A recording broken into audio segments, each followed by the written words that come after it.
just me, or has our internet culture becoming more toxic? It seems like we have to be careful about what we write politically online, or else someone will shame you for it.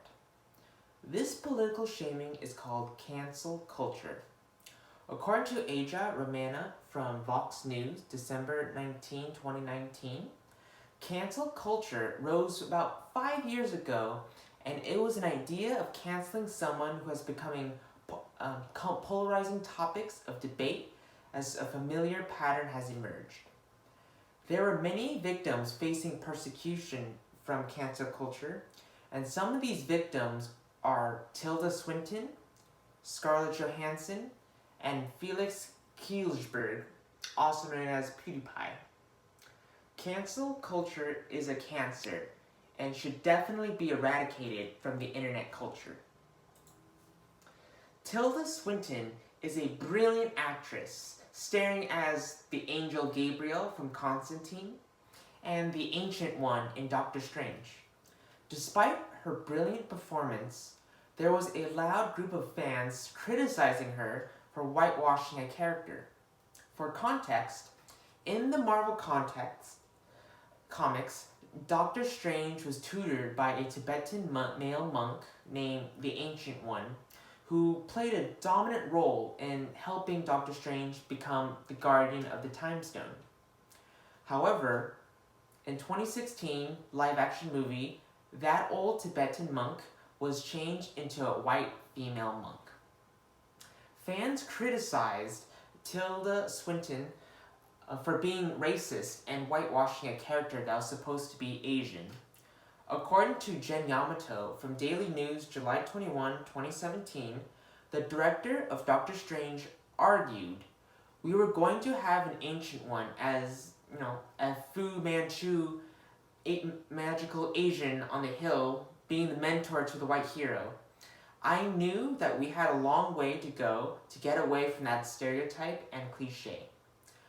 I personally agree with the director's choice of choosing a non-Asian actor to play the Ancient One. I really prefer an Asian actor or an actress play a role that is not reserved for them, like a typical Asian mentor figure that you see from like the movie Kill Bill or even the Karate Kid. Scarlett Johansson also faced criticism when she appraised her role as the main lead in the movie called Ghost in the Shell and play a transgender man in the movie called Rub and a Tug. Ghost in the Shell is about a Japanese manga that is adapted into anime, which was soon eventually adapted into Hollywood and they westernized it. Many fans of the Ghost in the Shell series were upset that Scarlett Johansson played the main lead, who was supposed to be a Japanese woman. According to Indie Times 2017, Johansson defended herself, stating that she would play a person, any role, any tree, or any animal to mock the hardcore fans. I personally disagree with Hollywood adapting a Japanese anime into a live-action movie and westernize it. However, I don't believe the people should be really angry at Johansson and calling her racist and whitewashing a movie. I believe the fans should be more upset at Hollywood for not considering a movie with a full cast of Asians rather than a mix of whites and so forth and so on. In 2018, Johansson was under fire for playing a transgender man in a non-fictional movie.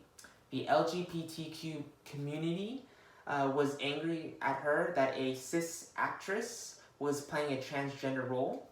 The anger was so loud, according to IndieWire 2018, stating in her words, "I learned a lot through that process. I misjudged that. It was hard time. It was like whirlwind. I felt terrible about it. To feel that you're kind of tone deaf to something that is not good feeling." In the end, she officially left the movie. I personally understand the LGBTQ community's desire for a proper representation, but in Johansson's defense, it is the actor or the actress's job to imitate and act a role given. Lastly, PewDiePie received a lot of flack for accidentally saying the N-word on Twitch.